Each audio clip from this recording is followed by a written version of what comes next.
Welcome back. Welcome to Safe Space, a place where we share the real stories, we talk about the hard conversations, and we learn from each other. This is a place for a young woman who is trying to manage her life, facing challenges, searching for purpose, and growing in her areas of life. So we talk about the different areas that affect a woman. And today we are talking about relationships, the mentorship relationships, because we are looking at the power of mentorship. In our previous episode, we talked about how to find a mentor, what are the rights, the qualities to look out in a mentor, and why you need mentorship. So we want to look at now how you manage these mentorship relationships. Myself, in my work of counseling and coaching, I've met some people who have been not able to handle well the mentorship relationships, and they have ended up making mistakes. So we have a team, and still have a team from the girls and mentorship space. They're still telling us about mentorship and how we can manage this how we can manage this mentorship relationship. Kindly introduce yourselves to our guests. Hello everyone, thanks for watching Safe Spaces. My name is Akankunda Allen. I am a secondary school teacher. I am an active and a passionate member of Girls and Mentorship Space. I do volunteer with Family Life Network's bank program. We deal in teenagers and adolescents. I'm also a mentor at Women Solidarity Initiative Uganda, and I'm so glad to come here to share my expertise and to learn. Thank you very much to the viewers. My name is Biona Nebe Joan. I'm a university student. I'm a public speaker. I'm a debater and a storyteller. I'm a proud member of the Girls and Mentorship Space. Thank you. To have you. Hello everyone, my name is Natamba Shakira, a student at Makerere University, a students leader representing the School of Economics in the 91st Guild House, and I'm a member of Girls and Mentorship Space. Good to have you. So as we talk about this mentorship, we want to first look at you're now a mentor.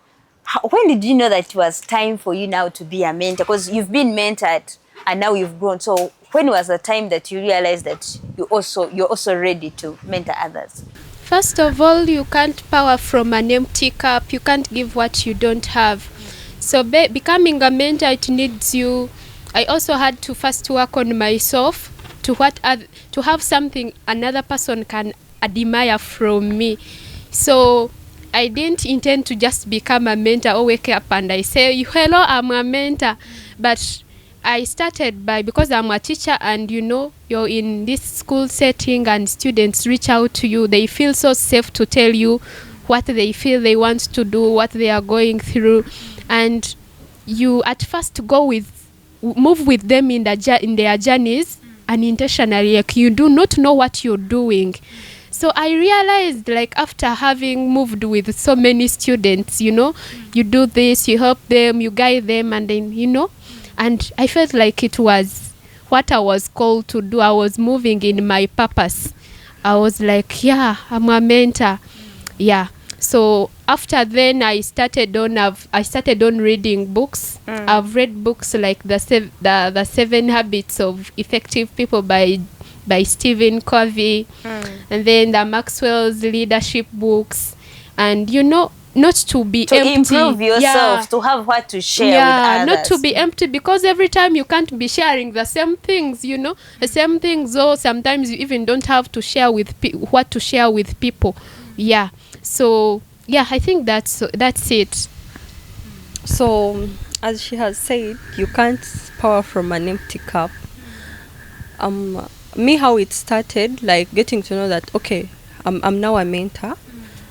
Being a public speaker, I do judge debates in high schools, and then you do trainings, you train the young generation, and then a time comes and people are recommending you. She can do this, and then you find students are asking for your numbers, they take them to the parents, and then parents reach out, I want you to mentor my girls, keep at her. So that's how it comes, and then I have to get ready for this.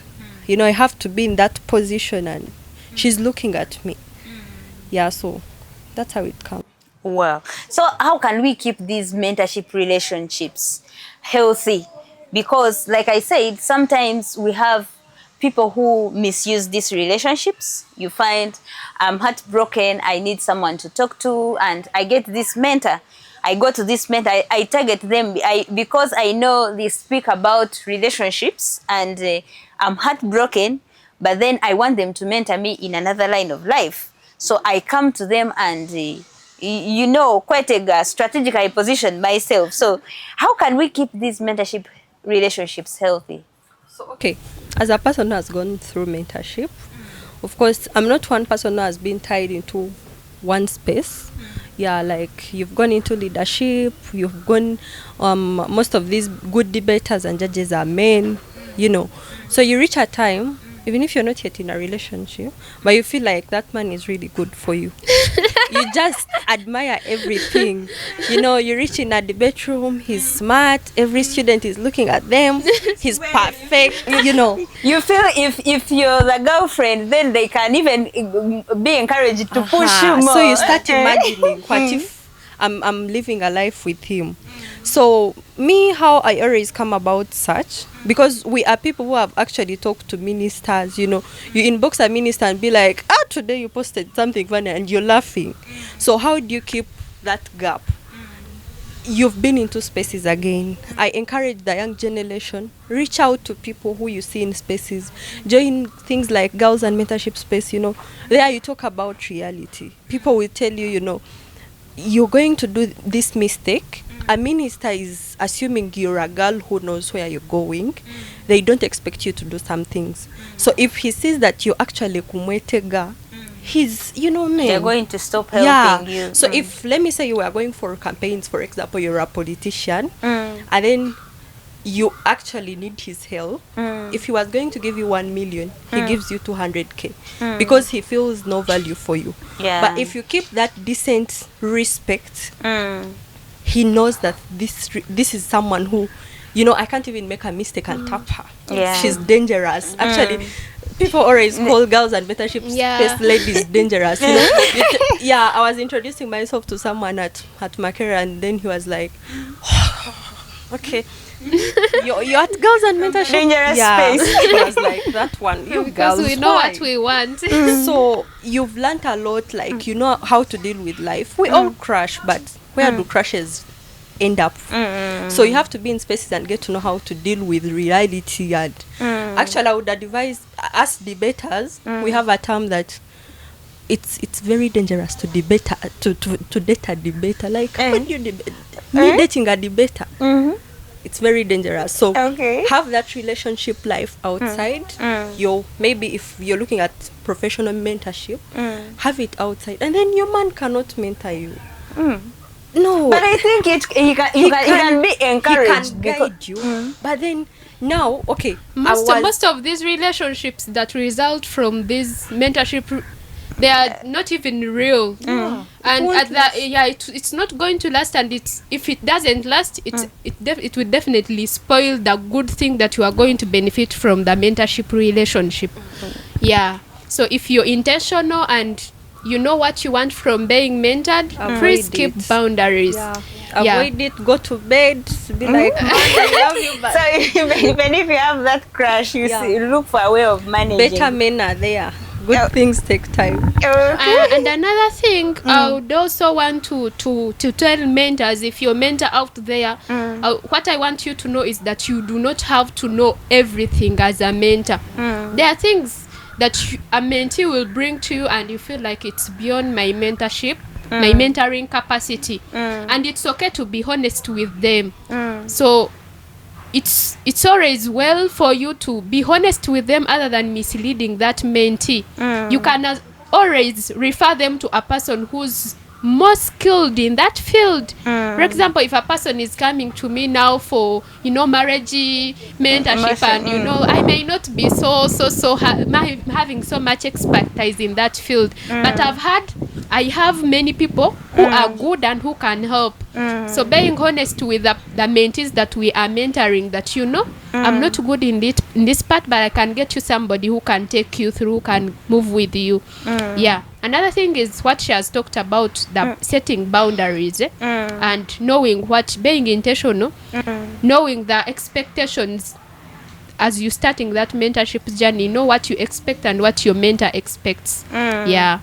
Wow, thank you so much. This relationship, sometimes we think we are going for mentorship, but we end up making mistakes in handling these relationships, and we end up missing out what took us there.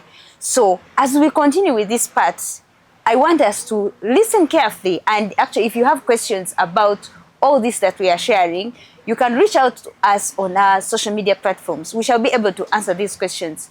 And if you want a mentor, you can also still reach out. We shall connect you to the right mentor, or if you want to speak to our coach.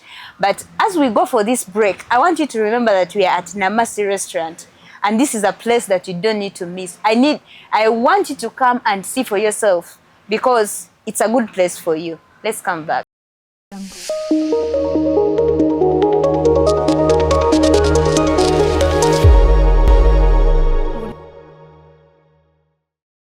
Welcome back from our commercial break. And by this time, I know you're thinking about where you lie, which mentorship relationships you've misused.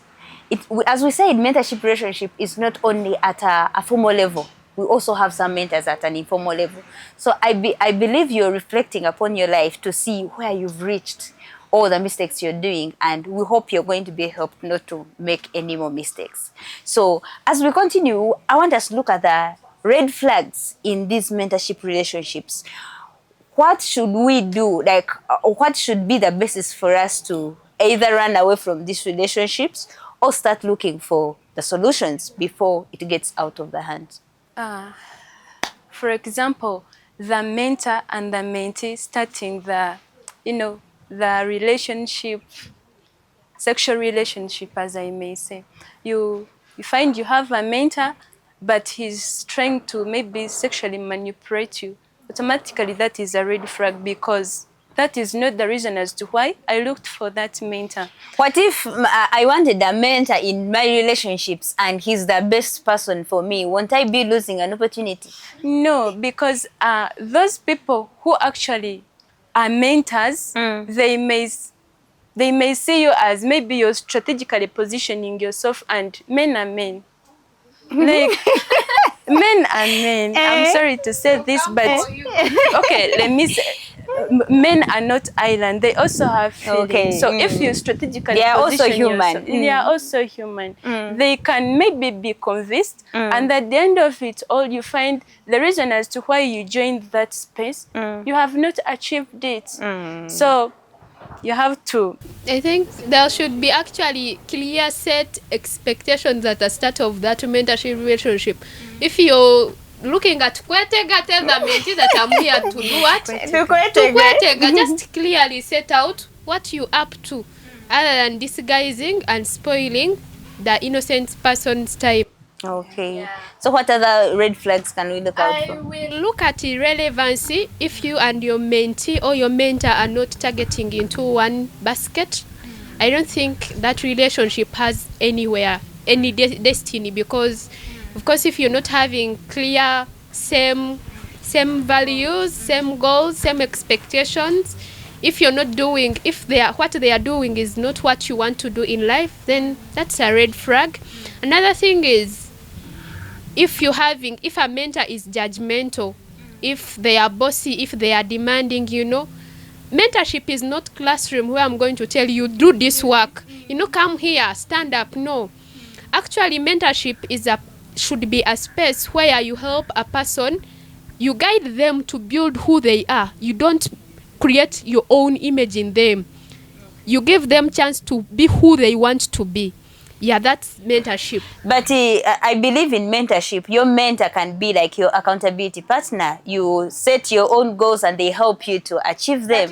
So how can you help mentors to set some boundaries on, making you accountable and pushing you to do what you need to do, and then not telling you, not telling you to do what they want. It still comes to a mentee. A mentee is a person who knows what they want from the very start. So it's you to be clear with your mentor. You know, I want to be a good speaker. I want to join these spaces. I want to. So it's going to help your mentor know where they are supposed to stop. Yeah, to lead you to come in. You know. Yeah. So you give them the opportunity. You set the boundaries. Yeah. And then you give them an opportunity to respect your boundaries. Yeah. You don't just remain there without any boundaries. Yeah. Clear set goals and expectations. Tell your mentor, you know, these are the areas where I want you to do this and this. And also you are a mentor. I should not come to you, okay, you're my professional mentor or my career mentor, and then you're coming in, you're poking the nose into my marriage or something. Okay, you may come in as a person who has experience there, but if not invited, don't come. Okay, yeah. No, where you stop. Yeah, where you stop. Okay. Yeah. What are the red flags? Okay. So, the red flags are both sided. How a mentee positions themselves is one of the big deals. So we always, most of the times we approach mentors and then they look at us and they're like, now this one, I don't think I can even recommend them anywhere. So even when we are trying to attack the mentors, they also see sometimes and they're like, you know what, I will just keep her in my cycles, but then I'm not going to help that much, because you know the type of person you're dealing with. You know, I will tell her, okay, for example, us who do public speech, you will tell her, you will give them a task, you've trained, and then you give them a task, and then you know she's this type that won't look at the task, and then she wants to come as a perfect part, as maybe, for example, when she's quite eagerring, so she goes to AI, she comes as a perfectionist. You know, you as a mentor, you don't have to embarrass her, because you know girls will come in, you know, he harasses me, he wants me, you get. So to avoid all that, what you do, you appreciate them, you give them marks, but deep inside, you know what, she doesn't know what she's doing, and you're not helping at all. Yeah. So for me, what I can tell the mentors is, myself, I'm a mentor, and I know we are human. We also make mistakes. But one of the things I normally encourage mentors to challenge themselves, because by the time someone comes to you for mentorship, there's a certain kind of respect they are giving you. So it's upon you to keep respecting yourself, because the way you carry yourself, and you know, some of these mentees, when they come to you and you don't keep the right boundaries, they are going to start telling their friends, you know, so and so. And sometimes as the mentors, especially the former mentors, we are normally looked at, maybe we are public figures or we are known. So someone will just move around telling people, you know what, I'm in a relationship with so and so, and your image, some people who you have helped, they will no longer come to you, because they will believe that is what you do with everyone. And sometimes even the right people you're supposed to help, the right people, the mentees who know what they want, they will fear coming to you for mentorship. So as a mentor out there, before, I charge you to take care of yourself, because we know we are supposed to pour into others. If you know you have relationship challenges, know that it is going to affect, let's say if you're a man or a woman, know that it is going to affect the people you're going to be mentoring. If you're a woman and you're mentoring boys or men, you're going to have challenges, because the gap you're feeling in your relationship, you're going to emotions are going to be powering out to others. The emotions are going to power into others. And then if you know you're mentoring in line with the relationships, then you have to be more careful, because sometimes you find yourself giving your own examples, and as you're sharing your examples, sometimes people look for the weak areas, and those who are strategically positioning themselves are going to attack you from those areas. So as a mentor out there, let's keep our respect, let's keep doing the work we are supposed to do, because we are exposed. Many people are coming to us, and some people are coming with their evil intention. So as you do the mentorship work, as you impact lives out there, let's keep reminding ourselves that we are human, yes, but we are supposed to keep ourselves in check so that we continue impacting more lives. Because imagine if you're to have that, I don't want to call it a healthy relationship, but if you're to do that with every person you mentor, how many people are you going to mess up with? So your respect is what we need you to build as a mentor.